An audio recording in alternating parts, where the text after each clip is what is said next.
আল্লাহ পাকের হাবিব বলেন, সুদদাতা, সুদ গ্রহীতা, সুদ লেখনেওয়ালা ব্যক্তি সাক্ষ্য থাকা, এই শ্রেণীর মানুষগুলি যেই গুনার ভিতরে শামিল হয়ে গিয়েছে তা হচ্ছে, যে ব্যক্তি সরাসরি সুদ খায়, আল্লাহ পাকের হাবিব বলেন সে 73টি বড় বড় গুনার সাথে সম্পৃক্ত হয়ে যায়।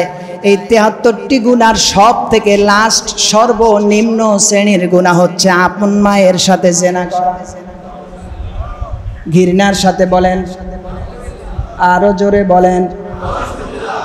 মাকে বিবাহ করা জায়েজ আছে।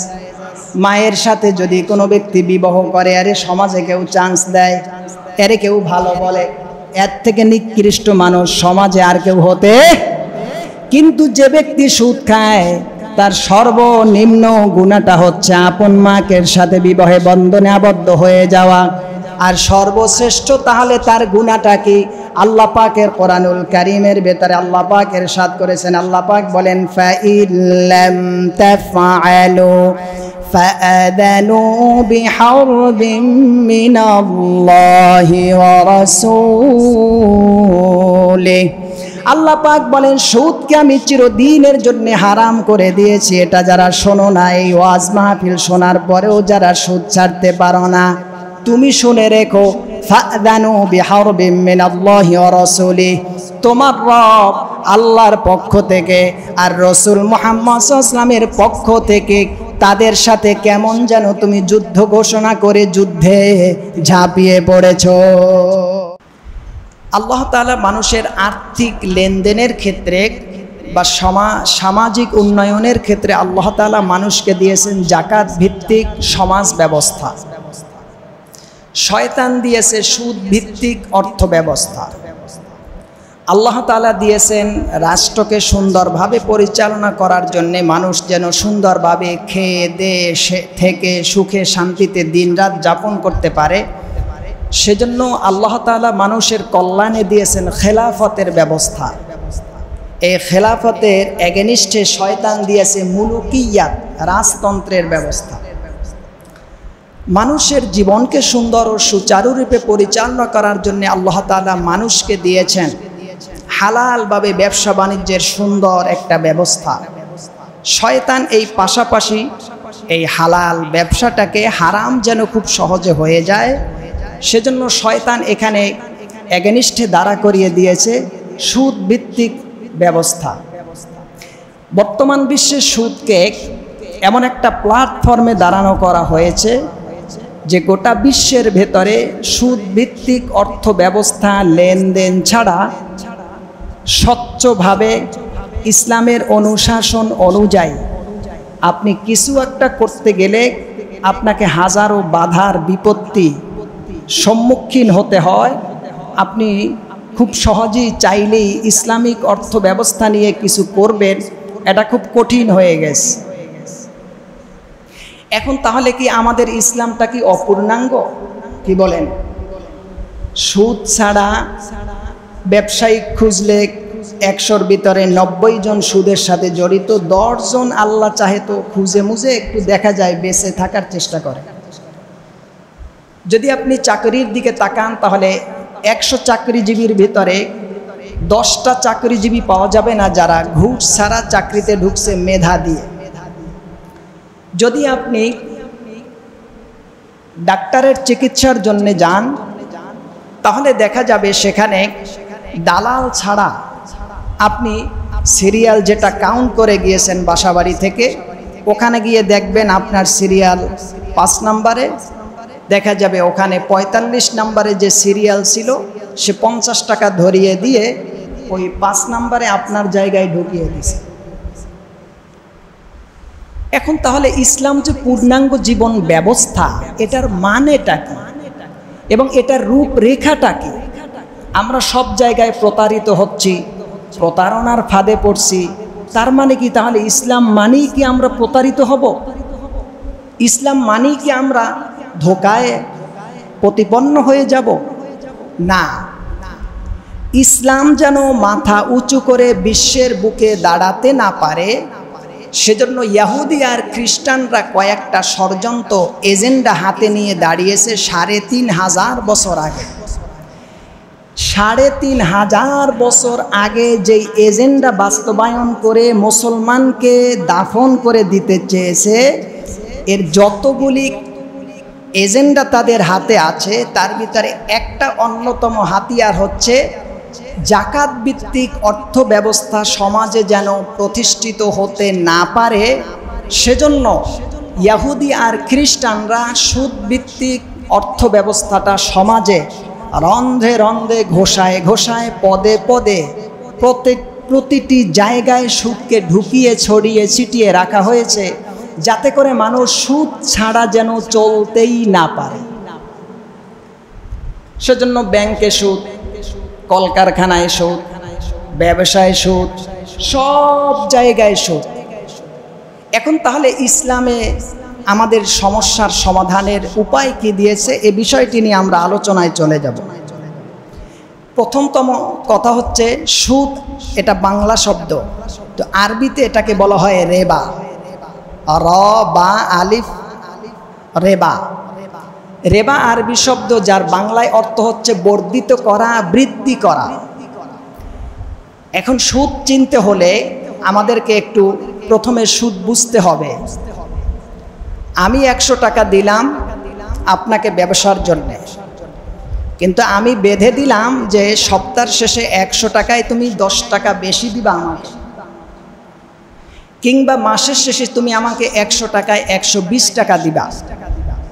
এই যে আমি 120 টাকা দেওয়ার জন্য বাধ্য করে দিলাম, এই যে অতিরিক্ত 20 টাকা আমি আপনাকে বেঁধে দিলাম, এটাই হচ্ছে সুদ। এখন এই সুদটাকে বর্তমানে খায় খুদ নামে, এখন আর সুদ নামে নাই। সুদ হয়ে গেছে কোনোটা ক্ষুদ্র ঋণের নামে, কোনোটা দারিদ্র বিমোচনের নামে, কোনোটা সুদ হয়ে গেছে খুদ নামে, কোনো জায়গায় সুদ হয়ে গেছে বর্তমানে ইন্টারেস্ট নামে, আধুনিক নাম। আবার কোথাও নাম দিয়েছে যে সুদ, এটা ইন্টারেস্ট, লভ্যাংশ খাবেন, বসে বসে পাবেন, সমস্যা নেই, আপনি টাকা দিবেন, ব্যবসা করব আমরা। এখন সুদ নিয়ে ইসলাম আমাদেরকে কি কি বিষয়ে সজাগ রাখার জন্য বলেছে। আর সুদ যদি কোনো ব্যক্তি খায়, দেয়, লেনদেন করে, তাহলে সেক্ষেত্রে ইসলাম তার ব্যাপারে কতটা কঠিন ভয়ানক বাণী আমাদেরকে শুনিয়েছে। আর সুদ ভিত্তিক সমাজ ব্যবস্থায় জাকাত ভিত্তিক অর্থ ব্যবস্থা না থাকার কারণে আমরা কি বর্তমান সমাজে সুবিধা থেকে বঞ্চিত হচ্ছি, তাই আজকের আলোচনার দিকে যাব ইনশাআল্লাহ। প্রথমতম কথা হচ্ছে আল্লাহ তাআলা বলেন, ইয়ামহাকুল্লাহুর রিবা ওয়া ইউরবিস সাদাকাত, আমি আল্লাহ তাআলা সুদকে মিটিয়ে দেই, সুদকে ধ্বংস করে দেই, সুদকে ম্লান করে দেই। সুদ যে খায় তার অন্তরাত্মাকে আমি কপটতা সৃষ্টি করে দেই, মুনাফিকি ঢুকিয়ে দেই, তার মনকে শক্ত করে দেই, চোখের পানি দূর করে দেই। সুদ যে খায় আল্লাহ সুবহানাহু ওয়া তাআলার ভাষায় আল্লাহর সরাসরি গজব, লানত, অভিশাপ প্রাপ্ত। রাসূল করিম সাল্লাল্লাহু আলাইহি ওয়াসাল্লাম তিনি বলছেন, লাআনা রাসূলুল্লাহ সাল্লাল্লাহু আলাইহি ওয়াসাল্লাম আকিলার রিবা ওয়া মুকিলাহু ওয়া কাতিবাইহি ওয়া শাহিদাই। সুদ ভিত্তিক লেনদেন যখন করা হয়, যিনি সুদ দাতা, যিনি সুদ গ্রহীতা, পক্ষ কয়টা? জোরে বলেন। লাআনা রাসূলুল্লাহ সাল্লাল্লাহু আলাইহি ওয়াসাল্লাম আকিলার রিবা ওয়া মুকিলাহু। রাসূল পাক সাল্লাল্লাহু আলাইহি ওয়াসাল্লাম বলছেন, ধ্বংস, অভিসম্পাত তাদের উপরে। আকিলার রিবা, যে সুদ দেয়, অমুকিলাহু, যে সুদ খায়, আর ওয়াকাতিবাইহি, সুদ ভিত্তিক ব্যবস্থার জন্যে যারা দলিল লেখে, ওয়াশাহিদাইহি, আবার সুদ দেওয়ার ক্ষেত্রে, লেনদেনের ক্ষেত্রে যখন একে অপরে কাউকে সাক্ষী রাখে। তাহলে পক্ষ কয়টা হয়েছে? 4টা। সুদদাতা, সুদ গ্রহীতা, সুদ যে লেখে, সুদের পক্ষে যে সাক্ষী দেয়, সাক্ষ্য থাকে। রাসূল পাক সাল্লাল্লাহু আলাইহি ওয়াসাল্লাম বলছেন চারো ব্যক্তির উপরে আমি মুহাম্মদ সাল্লাল্লাহু এবং আল্লাহ পাকের সরাসরি লানত অভিশাপ। চিৎকার মেরে বলেন নাউযুবিল্লাহ। সুদ যে কতটা মারাত্মক আর ভয়ানক এটা বুঝতে হলে এক পাশে আপনাকে তাকওয়া লাগবে। আপনি যদি তাকওয়াকে নজর না রেখে শুধু সুদের আলোচনা শুনেন তাহলে সুদ থেকে আপনি দূর হতে পারবেন না। সুদ থেকে দূর হওয়া একমাত্র ওই ব্যক্তির দ্বারা সম্ভব যে ব্যক্তি আল্লাহকে ভয় করে, রাসূলের অনুসরণ করে জীবন পরিচালনা করে। একমাত্র সেই ব্যক্তি সুদ থেকে নিজেকে দূরীভূত করতে পারে। কারণ সুদ হচ্ছে এমন একটা জিনিস যেটা ধনী মানুষকে দিন দিন ধনাঢ্যবান করে, গরিবকে দিন দিন দুর্বল, অসহায়, দারিদ্রতার একেবারেই জিরো টলারেন্সে একেবারেই দুর্বল করে দেয় যেই জিনিস সেটা হচ্ছে সুদ। আর ধনীকে ধনী বানায় যেই জিনিস সেটা হচ্ছে বসে বসে মহাজনী সুদ। এখন একজন মানুষ সুদ ছাড়া ব্যবসা বাণিজ্য করে গাড়ি বাড়ি মিল ফ্যাক্টরি কলকারখানা মালিক হয়েছে, ওকে ওয়েলকাম, আপনাকে হাজারবার সেলুট, এবং ইসলাম সেটাই শিক্ষা দেয়। কিন্তু আপনার আমার নজর বর্তমানে এতটা খারাপ হয়েছে যে আপনি আমি মনে করি জাকাত দিলে সম্পদ কমে, আর সুদ ভিত্তিক জীবন পরিচালনা করলে সম্পদ বাড়ে। আপনি দেখবেন স্বাভাবিক কমন সেন্স বর্তমানে আমাদের এরকমের হয়ে গেছে যে জাকাত দিলে, দান সৎকা করলে সম্পদ কমে, আর সুদ লেনদেন, ইন্টারেস্ট, লভ্যাংশ, কাউকে টাকা দিয়ে আমি সেই লভ্যাংশ ফিক্সড করে মাসের শেষে খাচ্ছি বসে বসে, এটাই আপনি আমি মনে করতেছি যে অনেক সম্পদের মালিক হয়ে যাচ্ছি। বর্তমান সমাজের বাস্তব চিত্রটি এমন নয় কি? কথা বলে না, বাস্তবে বর্তমান সমাজের চিত্রটা এমন নয় কি? এখন তাহলে ইসলাম আমাদেরকে সুদের ব্যাপারে কি বলে? ইসলাম আমাদেরকে বলছে ইয়ামহাকুল্লাহুর রিবা ওয়া ইউরবিস সাদাকাত, তোমরা জাকাত দাও, সদকা করো। কারণ জাকাত দিলে, সদকা করলে আমি আল্লাহ তাআলা যিনি জাকাত দিলেন তাকে সওয়াব দেই, আর যাকে দেওয়া হলো তার প্রাপ্য অংশ তাকে পৌঁছে দিয়ে তাকে ধনাঢ্যবান বানানো হলো। তাহলে দুই শ্রেণীর মানুষ লাভবান হলো। এক শ্রেণীর মানুষ দিল, আর এক শ্রেণীর মানুষ গ্রহণ করলো। যে দিল সে আল্লাহর কাছে খাস মুমিন বান্দা হলো, আর যে নিল সে তার ন্যায্য অধিকার হাতে পেয়ে তার একটা কাজ সে করার জন্য যে আর্থিক স্বাবলম্বিতা দরকার সেটা পেয়ে সে তার দারিদ্রতা থেকে একটু সচ্ছলতা ফিরে পেল। ঠিক কিনা বলেন? কিন্তু আমাদেরকে ওই পর্যায়ে চিন্তা ভাবনা করতে বর্তমানে দেওয়া হচ্ছে না। আপনি যে কারো কাছ থেকে টাকা নিলে, যার কাছ থেকে নিবেন সে আগেই ধান্দা করে বসে থাকে যে মাসের শেষে দিবে কত। আর আপনি যদি ইন্টারেস্ট না দেন আপনাকে টাকাও দেওয়া হবে না, টাকা আছে এ কথা স্বীকারও করবে না। সে টাকা টাকিয়ে দিবে, যে পার্সেন্টেজ মাসের শেষে এভাবে দিতে পারবে তাকে টাকা দিবে। এখন তাহলে এ থেকে আমাদের বাঁচার পথ কি, মত কি, উপায় কি? দেখুন, কোরআনুল কারীম থেকে সরাসরি আপনাদের খেদমতে আমি এই বিষয়টি আজকে নির্বাচন করেছি। আল্লাহ তাআলা বলেন, আল্লাযীনা ইয়াকুলুনার রিবা লা ইয়াকুমুনা ইল্লা কামা ইয়াকুমুল্লাযী ইয়াতাখাব্বাতুহুশ শাইতানু মিনাল মাস যালিকা বিআন্নাহুম ক্বালু ইন্নামাল বাই'উ মিছলুর রিবা ওয়া আহাল্লাল্লাহুল বাই'a ওয়া হাররামার রিবা। আল্লাহ তাআলা বলেন, দুনিয়ার ভিতরে আমি আল্লাহ তাআলা সুদকে হারাম করে দিয়েছি, হালালভাবে ব্যবসাকে আমি জায়েজ বা বৈধ করে দিয়েছি।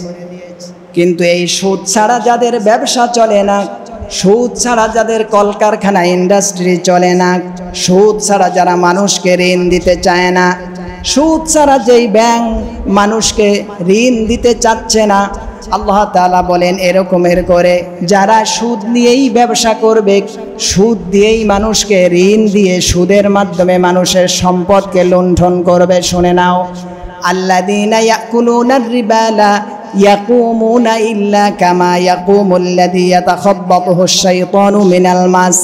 আমি আল্লাহ তাআলা এই রকমের সুদখোরদেরকে কিয়ামতের ময়দানে মাতাল করে তাদের মেধাকে হ্যাম্পার করে শয়তান মানুষকে আসর করলে, জিন মানুষকে আসর করলে পরে মানুষের মেধা বিকারগ্রস্ত হয়ে যায়, মানুষের সঠিক সেন্স থাকে না, লেন্স থাকে না, মানুষের সঠিক মেধা থাকে না। আল্লাহ তাআলা বলেন কিয়ামতের ময়দানে কবর থেকে যখন উঠে কিয়ামতের ময়দানে সে হাসরের ময়দানে উপস্থিত হয়ে যাবে। ইল্লা কামা ইয়াকুমুল্লাযী ইয়াতাখাব্বাতুহু শাইতানু মিনাল মাস, ওই জিন যেভাবে মানুষকে আসর করলে পরে বিকারগ্রস্ত হয়ে যায়, কিয়ামতের ময়দানে মানুষ সুস্থ মস্তিষ্কে দুনিয়ায় যারা সুদ খাবে, দিবে, সাক্ষী থাকবে, সুদের ব্যাপারে কাগজে লেখালেখি করবে, আল্লাহ তাআলা বলেন এমন সুদখোর মানুষদেরকে কিয়ামতের ময়দানে আমি আল্লাহ রব্বুল আলামিন মাতাল করে, পাগল করে, অসুস্থ অবস্থায় কিয়ামতের ময়দানে উঠাবো। নাউজুবিল্লাহ, জোরে বলবেন না? আরো জোরে বলেন নাউজুবিল্লাহ। আমার প্রিয় ভাইয়েরা, সুদের ব্যাপারে 10টা শাস্তি আগে আপনাদের খেদমতে তুলে ধরছি। আল্লাহর হাবিব সাল্লাল্লাহু আলাইহি ওয়াসাল্লাম তিনি ইরশাদ করেছেন, আমি মেরাজ রজনীতে যাচ্ছিলাম, এমন সময় আমি দেখতে পেলাম এক শ্রেণীর মানুষের পেট বড়। কি বড়? এত বড় পেট, এই পেটের ভিতরে বিশাল বিশাল সাপ। এখন সাপের কাজ কি মানের পেটে বৈশা ওইখানে বসে জিকির করবে? সে তো তার কাজ চালাবে। হাদিসে পাকের ভেতরে এসেছে, মেরাজুন নববীতে রাসূলুল্লাহ ইরশাদ করেন, আমি যখন মেরাজ রজনীতে আল্লাহর সান্নিধ্যে যাচ্ছিলাম, এমন সময় দেখতে পেলাম এক শ্রেণীর মানুষের পেট এত বড় করে আল্লাহ বানিয়েছেন, বিশাল বড় পেট, এর ভিতরে আছে সাপ। এখন আমি তাকিয়ে দেখতে পেয়েছি বিশাল বড় পেটওয়ালা ওই মানুষের পেটের ভিতরে বসে এই বিশাল বিশাল সাপগুলি তাকে দংশন করছে। লোকটা চিৎকার করে পাগল হয়ে যাচ্ছে। আমি মুহাম্মদ সাল্লাল্লাহু আলাইহি ওয়াসাল্লাম আর একটু সামনে গিয়েই দেখতে পেলাম বিশাল একটা নদী, যেই নদীর ভিতরে রক্ত আর রক্ত। এই রক্তওয়ালা নদীর ভিতরে আমি তাকিয়ে দেখতে পেলাম নদীর মাঝখানে একটা লোক আছে, হাবুডুবু খেয়ে খেয়ে সে সাঁতার কেটে পারে যাচ্ছে, কিনারায় যাচ্ছে।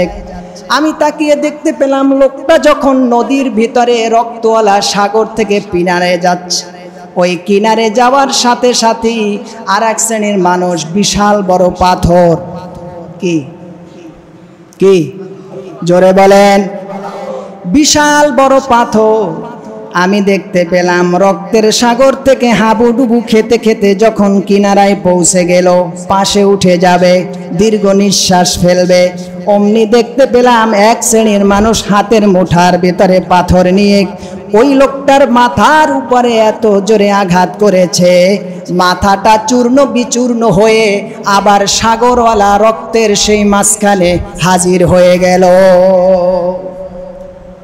এখন পর্যন্ত কিয়ামত কায়েম হয় নাই, নাজিল হয় নাই, শুধু মারা যাবার পরে পেট বড় হয়ে যাবে, পেটের ভিতরে সাপ দংশন করতে থাকবে, আবার সেই রক্তওয়ালা নদীর ভিতরে হাবুডুবু খেতে থাকবে।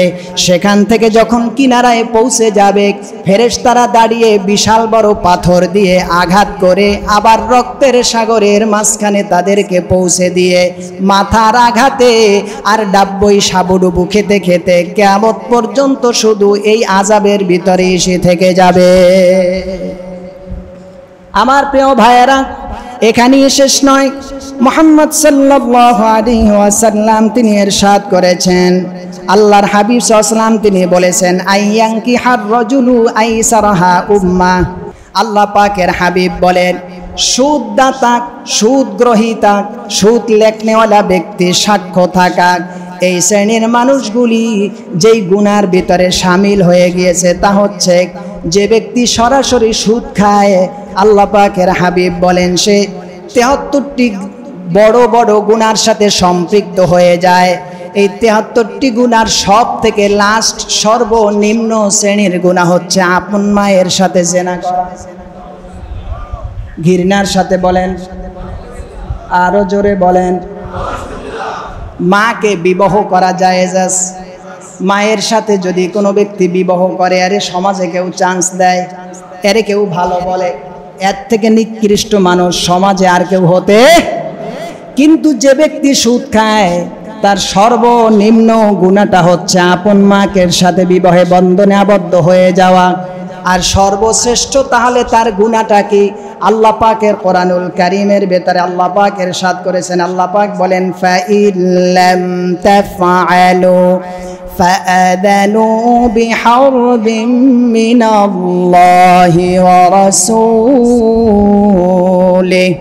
আল্লাহ পাক বলেন সুদকে আমি চিরদিনের জন্য হারাম করে দিয়েছি। এটা যারা শোনো না, এই ওয়াজ মাহফিল শোনার পরেও যারা সুদ ছাড়তে পারো না, তুমি শুনে রেখো ফাআযানু বিহারবিম মিনাল্লাহি ওয়া রাসূলিহি, তোমার রব আল্লাহর পক্ষ থেকে আর রাসূল মুহাম্মদ সাল্লাল্লাহু আলাইহি ওয়াসাল্লামের পক্ষ থেকে তাদের সাথে কেমন যেন তুমি যুদ্ধ ঘোষণা করে যুদ্ধে ঝাঁপিয়ে পড়েছো।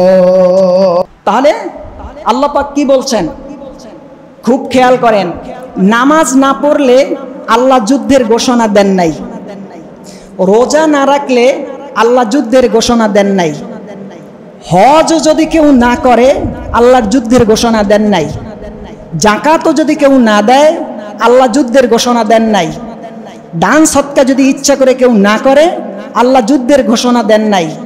একাক ইবাদত না করলে ইচ্ছা করে আপনি শাস্তির সম্মুখীন হবেন, সেটা ভিন্ন জিনিস।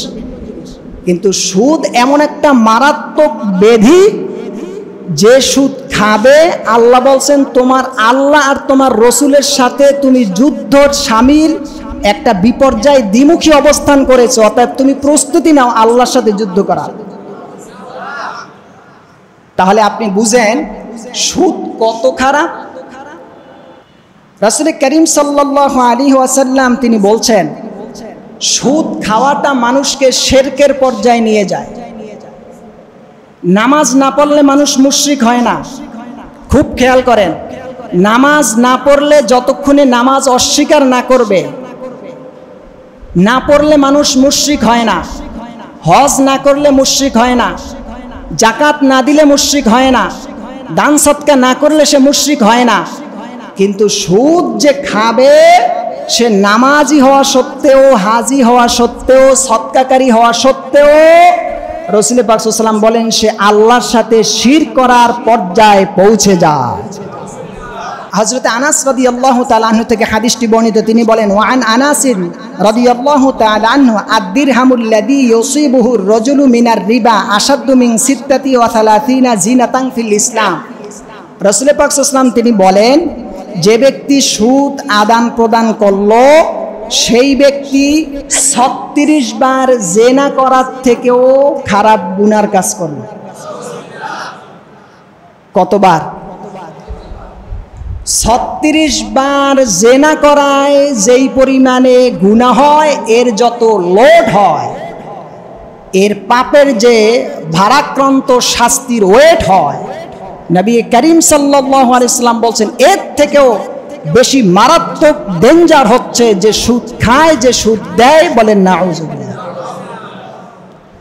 এখানেই শেষ নয়, আল্লাহর হাবিব সাল্লাল্লাহু আলাইহি ওয়াসাল্লাম তিনি ইরশাদ করেছেন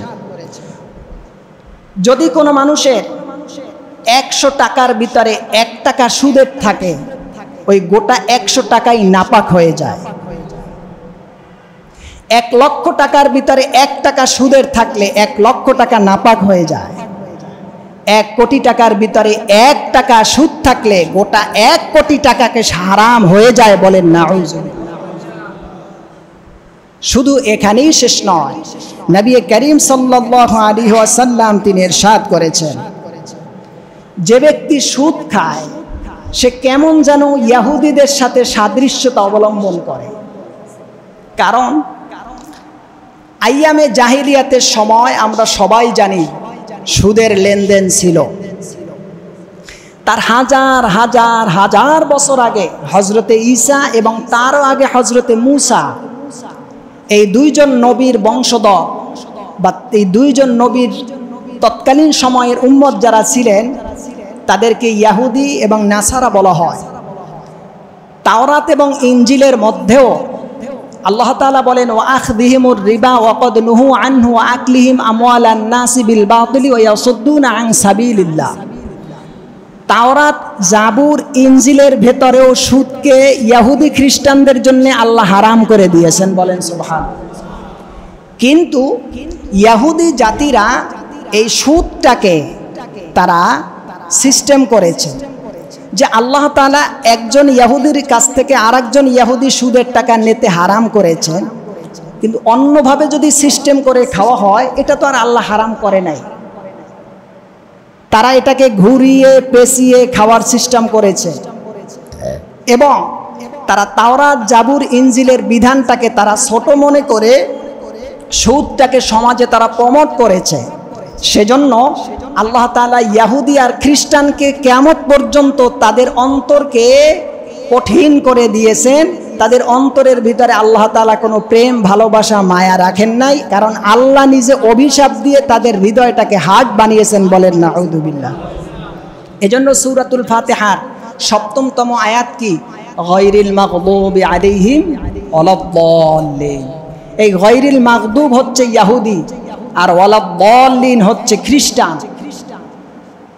যে আল্লাহ আপনি অভিশপ্ত ইহুদি আর খ্রিস্টানের দল থেকে আমাদের বাঁচান, এটা আপনি আমি 5 ওয়াক্ত নামাজ, নফল নামাজ, মুস্তাহাব, সুন্নাত সব নামাজে বলি। কিন্তু এই ইহুদি আর খ্রিস্টানরাই কিন্তু পৃথিবীর মধ্যে সুদকে প্রমোট করেছে, ব্যাংকের মাধ্যমে ব্যবসার সিস্টেমে ঢুকিয়ে দিয়েছে, যার কারণে আল্লাহ তাআলা রাগান্বিত হয়ে সুদি কারবারকে তাদের মাধ্যমে প্রচার প্রসার হওয়ার কারণে আল্লাহ পাক ওই জাতির উপরে কিয়ামত পর্যন্ত লানত দিয়ে তাদের মনটাকে ইসলাম থেকে কপটতা সৃষ্টি করে, প্রতিবন্ধকতা সৃষ্টি করে তাদের অন্তরের ভিতরে মোহর মেরে দিয়েছে, বলেন নাউযুবিল্লাহ। আমার প্রিয় ভাইয়েরা, কিয়ামতের ময়দানে আল্লাহ সুবহানাহু ওয়া তাআলা যারা সুদের কারবারের সাথে, লেনদেনের সাথে জড়িত থাকবে তাদের ক্ষেত্রে মহান রব্বুল ইজ্জাত ওয়াল জালাল তিনি সতর্ক বাণী শুনিয়ে তিনি বলছেন, হে মানুষ, তোমরা কি ধারণা করেছো সুদ তোমাদেরকে, তুমি দেখো 100 টাকায় তোমার ওই ক্ষুদ্র ঋণ নেওয়া ব্যক্তি সপ্তাহ শেষে 110 টাকা দিছে, তুমি ভাবছো যে 110 টাকা পেয়ে তুমি বেশি পেয়েছো? 1,05,000 টাকা পেয়ে তুমি ভাবছো বেশি পেয়েছো? আল্লাহ বলেন ওয়ামা আতাইতুম মির রিবাল লিয়ারবু ফি আমওয়ালিন নাস ফালা ইয়ারবু ইনদাল্লাহ। তুমি তোমার এই 2 কপালের চোখ দিয়ে দেখছো যে 100 টাকায় 110 টাকা 20 টাকা বাড়তি এসেছে, তোমার আল্লাহর কাছে ফালা ইয়ারবু ইনদাল্লাহ এই সুদটা টোটালটাই নিশ্চিহ্ন হারাম, এটা ধ্বংসযোগ্য, বলেন নাউযুবিল্লাহ। ফালা ইয়ারবু ইনদাল্লাহ ওয়ামা আতাইতুম মিন যাকাতিন তুরিদুনা ওয়াজহাল্লাহ। তোমরা ভেবেছো জাকাত দিলে তুমি দেখো 40 ভাগে 1 ভাগ দেয়া লাগে, তুমি দেখো 1 লক্ষ টাকায় 2,500 টাকা দেয়া লাগে, তুমি দেখো 1 কোটি টাকায় 25 লক্ষ টাকা দেয়া লাগে, তুমি দেখতেছো এটা ছোট হয়ে কমে যাচ্ছে সম্পদ। আল্লাহ বললেন ফালা ইয়ারবু ইনদাল্লাহি ওয়ামা আতাইতুম মিন যাকাতিন তুরিদুনা ওয়াজহাল্লাহ। না বান্দা, তুমি যেটা দেখতেছো দান সৎকার জাকাত দিলে কমে, এটা কমে না। তুমি তো বুঝো না তোমার ব্যবসা নিয়ে কোনো একটা বিপদ চলছে, বছরের শুরুতে জাকাতকে হিসাব করে তুমি বন্টন করে ন্যায্য প্রাপ্ত মানুষের দুয়ারে দুয়ারে পৌঁছে দিয়েছিলে, সেজন্য বছরের মাঝে তোমার ব্যবসা নিয়ে কোনো বিপদ হয়েছিল, ওইটা আল্লাহ বিনা টাকায় সমস্যা সমাধান করে দিয়েছে।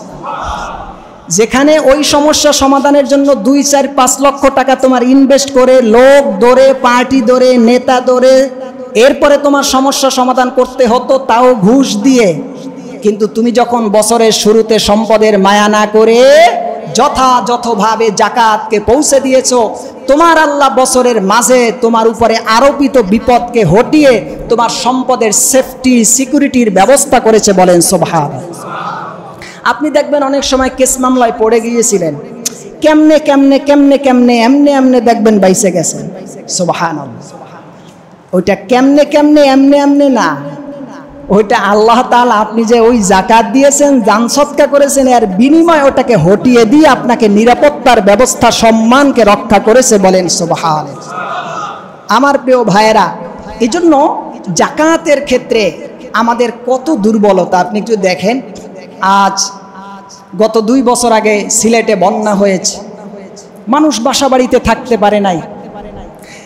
সুনামগঞ্জ, কিশোরগঞ্জ, একরে একরে জমি পানির নিচে তলিয়ে গিয়েছিল, মানুষ বাসাবাড়িতে থাকতে পারে নাই। একই অবস্থাটা বর্তমান 2 বছর পরে কুমিল্লায়, লাকসামে, ফেনীতে, চিটাগাংয়ের কিছু জায়গায়, বিভিন্ন জায়গায় এখন পানির প্রচণ্ড বৃষ্টির কারণে মানুষ বাসাবাড়ি ছেড়ে কই যাবে, মানুষ কাঁদছে। এখন এই যে আজকে ত্রাণের জন্যে আমাদের বর্তমানে পকেট থেকে আমরা কালেকশন করে ত্রাণের টাকা পৌঁছে দিচ্ছি সেই আহার্য মানুষের মুখে যেন একটু খাবার পৌঁছে, কিন্তু ইসলামিক স্টেট বা রাষ্ট্র যদি হতো আপনার আমার এখন পৌঁছাতে হতো না। এই জায়গাটাই আমি আলোচনায় চলে যাচ্ছি যে এখন যে ত্রাণের জন্য আপনি আমি যাচ্ছি, দিচ্ছি, আপনার আমার চোখের পানি পড়ছে, আত্মীয় স্বজনকে মোবাইলে পাচ্ছি না, নেটওয়ার্ক বিচ্ছিন্ন, এক বাসার মানুষ আর এক বাসার মানুষের খবর নিতে পারছে না। আপনি নারায়ণগঞ্জে বসে বাড়িতে ফোন দিচ্ছেন, ডিসকানেক্ট হয়ে আছে, কারো খবর নিতে পারছেন না, আছে কি নাই এই চিন্তায় আপনি আমি বিভোর হয়ে আছি। কিন্তু জাকাত ভিত্তিক সমাজে অর্থ ব্যবস্থা যদি চালু থাকতো তাহলে বছরের শুরুতেই টাকাগুলি 2.5% হিসেবে কানেক্ট করে রাষ্ট্রীয় সরকার রাষ্ট্রীয় কোষাগারে, রাষ্ট্রীয় কোষাধ্যক্ষে এটাকে জমা করত। আর বন্যায় প্লাবিত দুস্থ মানুষের কাছে বন্যার সময় সরকার তার রাষ্ট্রীয় লোকের মাধ্যমে আগে ভাগে নিরাপত্তার খাবার, জায়গার সুন্দর ব্যবস্থা হয়ে যেত। আমরা বলবেন গুচ্ছগ্রাম দেয়া আছে, আপনি গুচ্ছগ্রামের খবর জানেন? আমরা যেহেতু মাঠে ময়দানে কথা বলি, আমরা একটা জিনিসকে ব্যাখ্যা করতে হয়। গুচ্ছগ্রামের যে বাড়িগুলি আছে এটা 6 মাস টিকে না। আপনারা কি কষ্ট পাচ্ছেন? দেখবেন গুচ্ছগ্রামের বাড়িগুলির একটা বাথরুম ঠিক মতন নাই, এর রড ঠিক মতন নাই, দেয়াল ধসে পড়ে, ভেঙে পড়ে, চূর্ণ বিচূর্ণ হয়ে মানুষ আর কয়দিন থাকবেন, নিরাপত্তারও কোনো ব্যবস্থা নাই। কারণ এই গুচ্ছগ্রামকে দেওয়ার জন্যে, এই সাইক্লোন সেন্টারগুলিকে বানানোর জন্য যেই পরিমাণ টাকা সরকার বাজেট করেছিল তা তো এমপি মন্ত্রীরা আগেই খায়া ফটাস। এখন তাহলে গুচ্ছগ্রাম তো নাই, যা আছে এটা আইওয়াস। আমি দেখি একটা ঘর আছে, আসলে থাকার উপযুক্ত না, তো এই ঘর থাকলি কি না থাকলি। আমার বক্তব্য আপনারা কষ্ট পাচ্ছেন?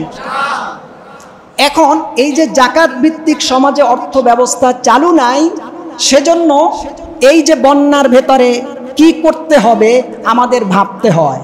আর জাকাতকে বছরের শুরুতে যদি আমরা কানেক্ট করতাম, এটাকে সংগ্রহ করা হতো, তাহলে বছরের একটা বাজেটই থাকতো যে এই অঞ্চলগুলিতে বন্যায় প্লাবিত হলে এত টাকা বাজেট হবে, এদের জন্য আগেই খাদ্যের ব্যবস্থা, এদের জন্য নৌকার ব্যবস্থা, ট্রলারের ব্যবস্থা, এরা যেন বন্যা যতদিন থাকবে ততদিন নিরহ নিরিবিলি আশ্রয় পেতে পারে। এজন্য রাষ্ট্রের পক্ষ থেকে তাদের নিরাপত্তা দেওয়ার প্রথমতম দায়িত্ব ছিল জাকাত ভিত্তিক অর্থ ব্যবস্থার মাধ্যমে। ঠিক কিনা বলেন? আর জাকাত যার ফরজ হয়েছে সে নিজে জাকাত খেয়ে বসে আছে, আর জাকাত যার ফরজ হয়েছে সে নিজে জাকাতের সম্পদ হিসাব করছে না। নবী পাক সাল্লাল্লাহু আলাইহি ওয়াসাল্লাম তিনি ইরশাদ করেছে, যেই জনপদ, যেই রাষ্ট্র, যেই সমাজ, যেই দেশ জাকাতকে যথাযথভাবে হিসাব করে আদায় না করবে, আল্লাহ তাআলা বছরের মাঝে জাকাতের যেই পরিমাণের সম্পদ আত্মসাৎ করে জাকাতওয়ালা ধনাঢ্যবান ব্যক্তি ধরে রেখেছে, বছরের মাঝে আসমানি গজব পানি বর্ষণ করে আগুন লাগিয়ে দিয়ে ওই পরিমাণ থেকে বেশি সম্পদ আল্লাহ নিয়ে যাবে। তো এখন নিচ্ছে কি না? নিচ্ছে। এখন যারা প্লাবনে প্লাবিত হয়েছে তারা দোষী না, দোষী হচ্ছেন আপনি আমি, যে ব্যক্তি জাকাত দেন নাই। আপনার কারণে ওই মানুষটা পর্যন্ত বাড়ি ভিটে ভাটি হারা হয়ে এখন সে পানির ভিতরে ভাসছে। তার গরু চলে যাচ্ছে, সে ধরে রাখতে পারছে না, তার ছাগল চলে যাচ্ছে, ধরে রাখতে পারছে না, তার ঘর ভেঙে যাচ্ছে, সে কিছু করতে পারতেছে না, তার খাদ্য নাই, টয়লেটের ব্যবস্থা নাই, বিশুদ্ধ পানির ব্যবস্থা নেই, সে কিছু করতে পারতেছে না। একমাত্র সুদকে সমাজে প্রমোট করা হচ্ছে, জাকাতকে দাফন দেওয়া হচ্ছে।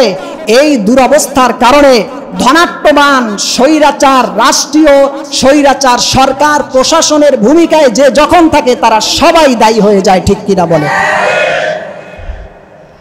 বাংলাদেশের 53 বছর ওভার হয়েছে, কোন সরকার জাকাতের টাকা কালেকশন করেছে? বলেন আপনি একজন সরকারের কথা। একজন সরকার জাকাতের টাকা কালেক্ট করে নাই। কিছু ইসলামিক দল আছে, তারা তাদের লোকদের কাছ থেকে জাকাতের টাকা নিয়ে তারা অসহায় মানুষের পাশে দাঁড়ায়। অথচ ইসলামিক কোনো রাষ্ট্র ক্ষমতায় আমরা যেতে পারি নাই, ইসলামিক শিক্ষার তাকওয়া ভীরু কোনো মানুষকে আমরা সেই জায়গায় বসাতে পারি নাই। সেজন্য জাকাতের যে টাকা ওঠার কথা এটা ওঠে না, জাকাতের যেই টাকা বন্টন হবার কথা, যারা পাবার কথা তারা পাচ্ছে না। জাকাতের টাকাটা জাকাতওয়ালা মানুষ সে নিজে খেয়ে বসে আছে।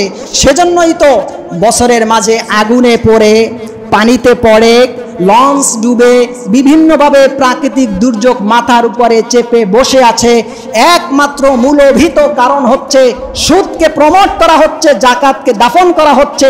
এই জায়গা থেকে যতক্ষণ পর্যন্ত জাতি একজন তাকওয়া ভীরু নেতার আনুগত্য স্বীকার করে তাকওয়া ভীরু মানুষকে ক্ষমতায় বসাতে না পারবে, ততক্ষণ পর্যন্ত এরকমের মহা প্রাকৃতিক দুর্যোগ থেকে জাতি কখনোই বাঁচতে পারবে না। ঠিক কিনা বলেন? এবং এর একটা জাতীয় দুর্যোগ।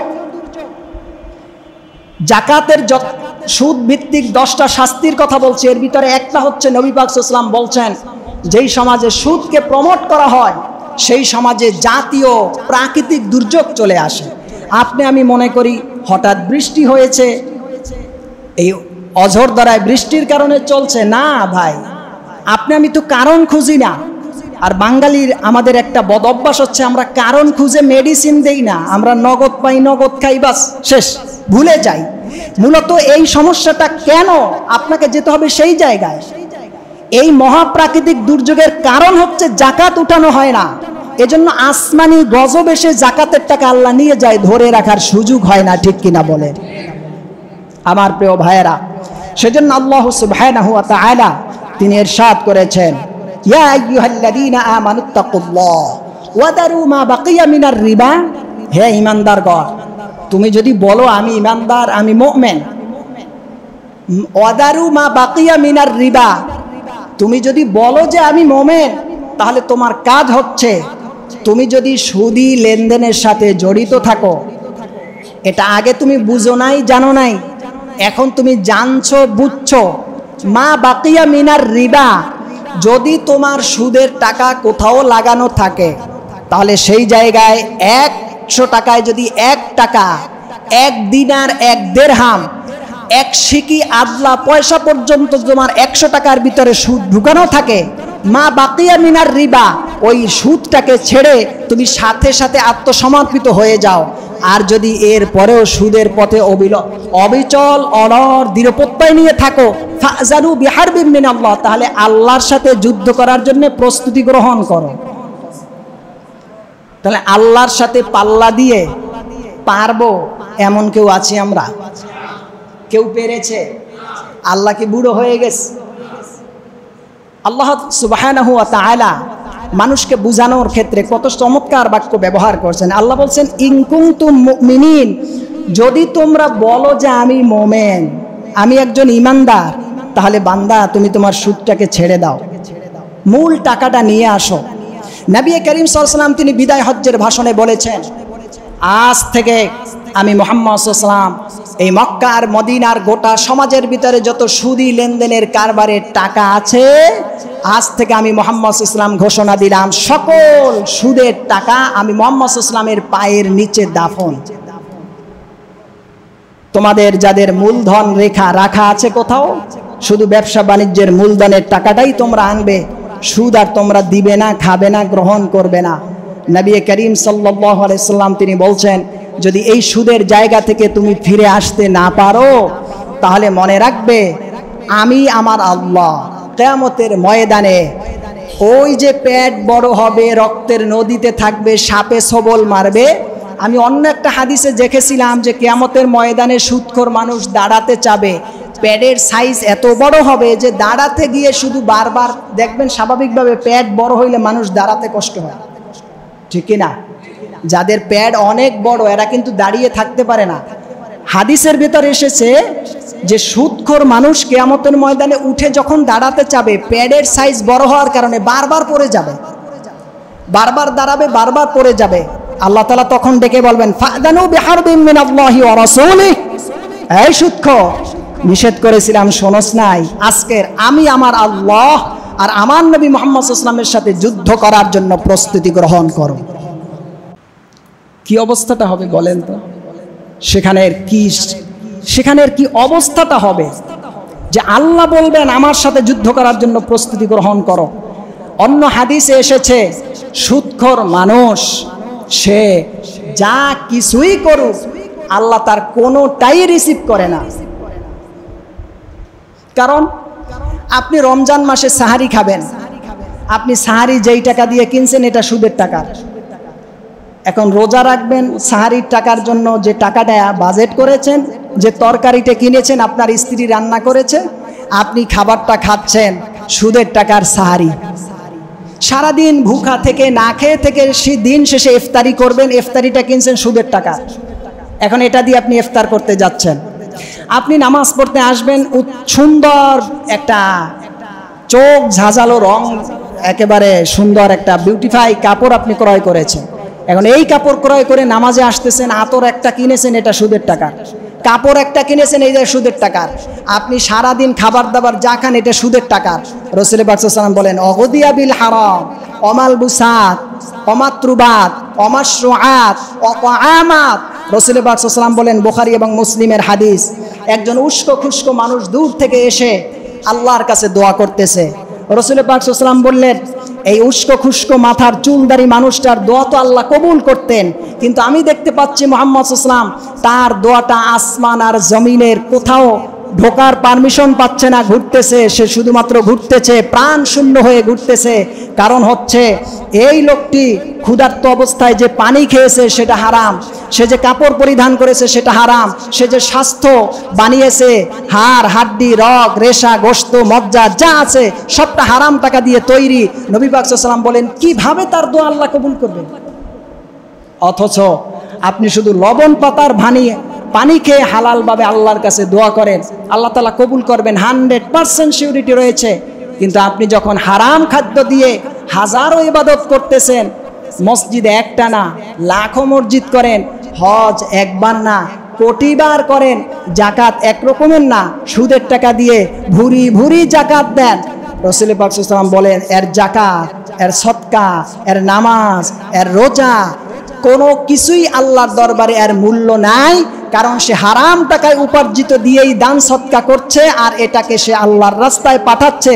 আল্লাহ বলেন মানুষ মারা গেলে যেমন দেহ আছে প্রাণ নাই, যে ব্যক্তি হারাম সুদের টাকা দিয়ে খেয়ে দেয়ে ইবাদত করে এই ইবাদতের কোনো প্রাণ নাই, শূন্য প্রাণহীন নির্জীব একটা মৃত্যু ডেড বডি ইবাদত, ঠিক কিনা বলে?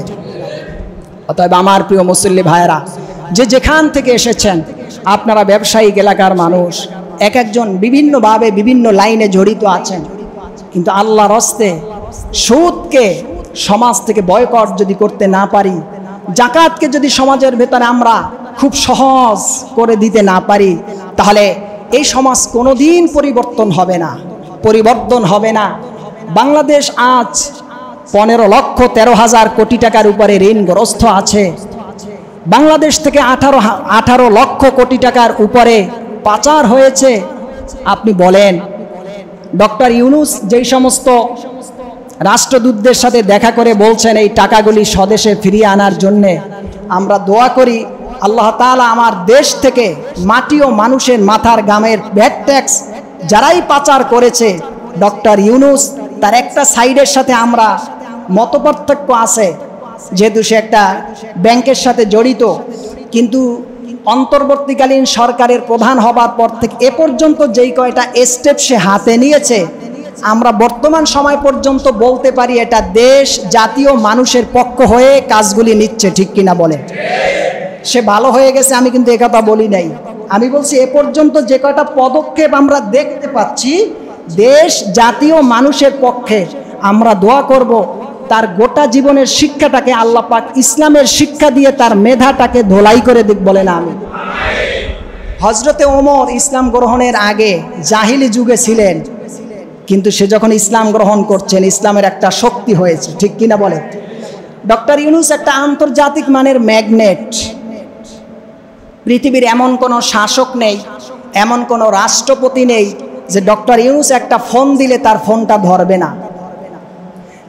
বাংলাদেশের সে একটা ভিআইপি পার্সন মানুষ, আমি কিন্তু তার গুণ বলছি না, আমি তার একটা কার্যক্ষেত্র বিষয়টাকে বলছি। উনি যে বিষয়টাকে বিশ্ব মিডিয়ায় হাইলাইটস করতে চাচ্ছেন যে আমার দেশের পাচার হওয়া টাকা যেখানেই আছে সেখান থেকে আনতে চাচ্ছে, এ ব্যাপারে আমরা আল্লাহর কাছেও দোয়া করি যে বাংলাদেশকে সোজা করে দাঁড়াতে হলে পাচার হওয়া টাকা যদি না আসে, তাহলে আপনার আমার আজকের দিনে যে নাতি বাচ্চা জন্মগ্রহণ করতেছে সে ৭৭,০০০ টাকার উপরে ঋণ নিয়ে দুনিয়ায় আসতেছে, ঠিক কিনা? চিন্তা করেন তো, ৭৭,০০০ টাকা একটা মানুষ আজকের বাচ্চা যে জন্মগ্রহণ করে ৭৭,০০০ টাকার উপরে ঋণ নিয়ে আসতেছে, তাহলে এই বাচ্চা বালেগ হবে কবে, লেখাপড়া করবে কবে, আর এই ঋণ পরিশোধ করে দেশ জাগাবে কবে? তা আপনার আমার মাথার উপরে তো এই ঋণ বসেই আছে। তা আমি কোনটা বুঝাতে চাচ্ছিলাম আপনাদেরকে মেহেরবানি করে, সেটা হচ্ছে এই জাকাতকে যদি আমরা কানেক্ট করতে পারতাম, এটাকে যদি আমরা হেফাজত করতে পারতাম, তাহলে আমার দেশের প্রত্যেকটা সেক্টর সাবলীলভাবে পরিচালিত হতো, ঠিক কিনা বলেন? অতএব আমি আমার সকল শ্রেণীর মুসল্লিদের প্রতি উদাত্ত আহ্বান থাকবে, সুদকে না বলুন, জাকাতকে হ্যাঁ বলে সমাজের ভিতরে একটা শীতল বাতাস বায়ানোর জন্য আমাদের সকলের দুই হাতে চেষ্টা, হৃদয় ভরা ভালোবাসা, মুখ দিয়ে দোয়া, মগজের ভিতরে আল্লাহর দ্বীনকে প্রতিষ্ঠা করার সচেতনতা থাকতে হবে, ঠিক কিনা বলে মুসলমান? আপনারা শুনেছেন ইসলামে আবু বকর, ওমর, ওসমান, আলী 4 জন খোলাফায়ে রাশেদারের পরে একজন ব্যক্তি ছিলেন যাকে ওমর ইবনে আব্দুল আজিজ রহমাতুল্লাহি আলাইহি বলা হয়, যাকে বলা হয় ইসলামের 5ম খলিফা। খলিফা 4 জন, তিনি নবী পাক সাল্লাল্লাহু আলাইহি ওয়াসাল্লামের গৃহীত স্বীকৃত খলিফা না, কিন্তু পরবর্তীতে সকল ইমামগণ একমত হয়েছেন যে তার যে কাজ খারাপ ছিল তাতে তাকে খলিফা পদমর্যাদায় ভূষিত করা যায়, সেজন্য তাকে বলা হয় ইসলামের 5ম খলিফা। তার জমানায় তিনি সমাজকে পরিচালনা করতে করতে এ পর্যায়ে নিয়ে গিয়েছিলেন যে তার সময় এক ব্যক্তি জাকাতের টাকা নিয়ে এসেছে, ঘোড়ায় 3 দিন পর্যন্ত সাওয়ার হয়ে খুঁজতেছে কে আছে জাকাতের টাকা দিবে। 3 দিন ঘোরার পরে উনি দূর থেকে দেখতেছেন আর একটা লোক আসতেছে, উনি দূর থেকে বাহ অনেক খুশি যে আমি একটা লোক হয়তো পেয়ে গেছি জাকাতের টাকা দিতে পারবো। সে যখন কাছে এসেছে সে তাকে জিজ্ঞেস করছে, ভাই আমার কাছে জাকাতের টাকা আছে, এবছর আমার কাছে যে জাকাতের টাকা সম্পদে এসেছে, সম্পদের টাকা নিয়ে ঘুরতেছি, কেউ জাকাত দিবে খাবে এ মানুষ নাই, সবাই শান্তিতে, আপনি আমার জাকাতের ময়লা টাকাটা নিয়ে আমার একটু হেফাজত করেন, রিলিজ দেন। ওই লোকটা হেসে দিয়ে বলছে, ভাই আপনি ঘুরেন কয়দিন? কয় 3 দিন। কয় আমি ঘুরি 1 সপ্তাহ, সমাজের জাকাতের টাকা খাওয়ার মতন কেউ নাই।